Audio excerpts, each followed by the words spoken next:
ഒരു കഥ ചെല്ലട്ടുമാ ഇറ്റി പൊട്ടി പാളീസായപ്പോ ഒരു മോമോസ് കഥയാണ് ഈ പറയാൻ പോണത്. വലിയ കാര്യത്തിൽ ഉണ്ടാക്കിയതാണ്. മോമോസ് ഉണ്ടാക്കണം എന്നുള്ള ആഗ്രഹത്തിൽ ഞാൻ എന്തൊക്കെയോ കാട്ടിക്കൂട്ടി ഉണ്ടാക്കിയതാണ്. അവസാനം എന്താ ഇത് വന്നപ്പോ ഇങ്ങനെയായി. പന്നി കുഞ്ഞുങ്ങൾ കിടക്കും പോലെ ആയിരുന്നിട്ട് അവസാനം തിന്നാൻ പോലും തോന്നില്ല. കാരണം ആരും കഴിച്ചില്ല. നമ്മ അങ്ങനെ തൊട്ട് കൊടുക്കാൻ പാടില്ല. പിറ്റേ ദിവസം ഞാൻ വീണ്ടും ഉണ്ടാക്കി. ഇപ്രാവശ്യം എന്തെങ്കിലും ആവട്ടെ, ആരും തിന്നില്ലെങ്കിൽ ഞാൻ തിന്നുന്ന വാശി തന്നെ ആയിരുന്നേ. ഞാൻ 2 കപ്പ് മൈദയും ഒരു ഇച്ചിരി ഉപ്പും കുറച്ച് വെള്ളവും കൂടി ഒഴിച്ച് അതിന്റെ കറക്റ്റ് ആയിട്ടുള്ള പാകത്തിന് ഞാനത് കുഴച്ചെടുത്തിട്ടുണ്ട്. ഇനി അതവിടെ മൂടിയിരിക്കട്ടെ, നമുക്ക് ബാക്കിയുള്ള കാര്യങ്ങൾ ചെയ്യാം. ചിക്കൻ എടുത്ത് അത് കുഞ്ഞു കുഞ്ഞു പീസാക്കി അരിഞ്ഞ് കുക്കറിൽ ഇച്ചിരി മഞ്ഞപ്പൊടിയും ഇച്ചിരി വെള്ളവും കൂടെ ഒരു നുള്ളു വെള്ളം ഒഴിച്ചാൽ മതി. സാധാരണ ചിക്കനിൽ തന്നെ വെള്ളമുള്ള കാരണം അധികം കുഴപ്പമുണ്ടാവേ. കുറച്ച് വെള്ളം ഒഴിച്ച് നമുക്കൊന്ന് വേവിച്ചെടുക്കാവേ. എന്തായാലും ഒരു കാര്യത്തിന് പുറപ്പെട്ടെ, എന്നാൽ പിന്നെ അത് ഫുള്ളായിട്ട് ചെയ്യാന്നുള്ള രീതിയിൽ നമുക്കൊരു ചട്നിയും കൂടി ഉണ്ടാക്കിയെടുക്കാവേ. വേണ്ടി തക്കാളി കുഞ്ഞു കുഞ്ഞു കഷ്ണമൊക്കെ അരിഞ്ഞ് നമുക്കൊന്ന് വേവിക്കാൻ വേണ്ടി വെച്ചാവേ. തക്കാളി നന്നായിട്ട് വെന്ത് തന്നെ അതിൻ്റെ ആ തൊലിയൊക്കെ പൊളിഞ്ഞു വന്ന ഒരു രീതിയിലാകണം കേട്ടോ. അത് എന്നിട്ട് ചൂടാറുമ്പോൾ എടുത്തൊരു മിക്സിയുടെ ജാറിലോട്ട് ഇട്ടിട്ട് നമുക്ക് നന്നായിട്ട് അത് പേസ്റ്റ് ആക്കി അരച്ചെടുക്കാവേ. എന്നിട്ട് ചീനച്ചട്ടി വെച്ച് ഇച്ചിരി വെളിച്ചെണ്ണ ഒഴിച്ച് വെളുത്തുള്ളിയും ഇഞ്ചിയും കൂടെ കുഞ്ഞു കുഞ്ഞു കഷ്ണമായിട്ട് അരിഞ്ഞതും കൂടെ ഇട്ട് നന്നായിട്ട് ഇളക്കി കൊടുക്കണം. ഇതിലോട്ട് ഇച്ചിരി മുളകോടിയും ചേർത്ത് നമ്മൾ അരച്ച് വെച്ചേക്കണ തക്കാളി പേസ്റ്റും കൂടി ഇട്ട് കൊടുക്കാം. ഇതിലോട്ട് ഇച്ചിരി ഉപ്പും പിന്നെ നമുക്ക് ആ ഒരു സോസിന്റെ ഒക്കെ ഒരു ടേസ്റ്റ് കിട്ടാൻ വേണ്ടി ഒരു 2 ടേബിൾ സ്പൂൺ പഞ്ചസാരയും കൂടി ചേർത്ത് കൊടുക്കണേ.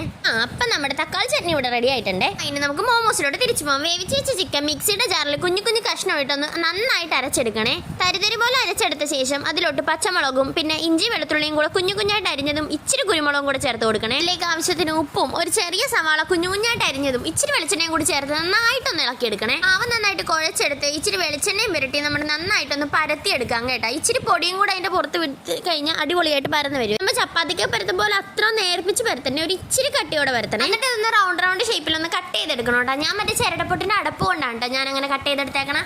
എന്നിട്ട് നമുക്ക് അതിലോട്ട് ഇച്ചിരി ആ ചിക്കൻ്റെ മിക്സും കൂടെ വെച്ചിട്ട് നമ്മൾ കഴിഞ്ഞ പ്രാവശ്യം നമ്മുടെ പാളിപ്പോയ ആ ഒരു മോമോസിന്റെ ഷേപ്പ് നമുക്ക് ഇപ്പം വീണ്ടെടുക്കാവേ. സാരിയുടെ ഫ്ലീറ്റ് പിടിക്കുമ്പോൾ നമുക്ക് ഇങ്ങനെ പിടിച്ച് കറക്കി നമുക്ക് ആ ഒരു ഷേപ്പിലോട്ട് കൊണ്ടുവരാവേ.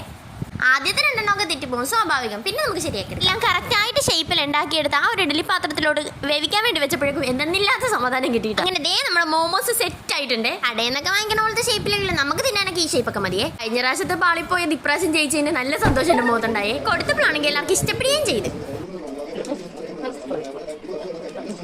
അച്ഛനാണെങ്കിൽ ഭഗവാനെ എനിക്കൊന്നും വരുത്തല്ലേ എന്നുള്ള പ്രാർത്ഥനയോടുകൂടിയാണ് ആ ഒരു മോമോസ് അകത്താക്കിയത്. എല്ലാം സൂപ്പറാണ്. പക്ഷെ ഏറ്റവും പാടുതേ ഈ കിടക്കുന്ന സാധനങ്ങളാണ്. എല്ലാ സാധനവും ഉണ്ടാക്കാനൊക്കെ ഭയങ്കര ഇഷ്ടമാണ്. പക്ഷെ അത് കഴിയുമ്പോൾ ഈ പാത്രം കഴിയാണ്ട് സഹിക്കാൻ പറ്റാത്തത്.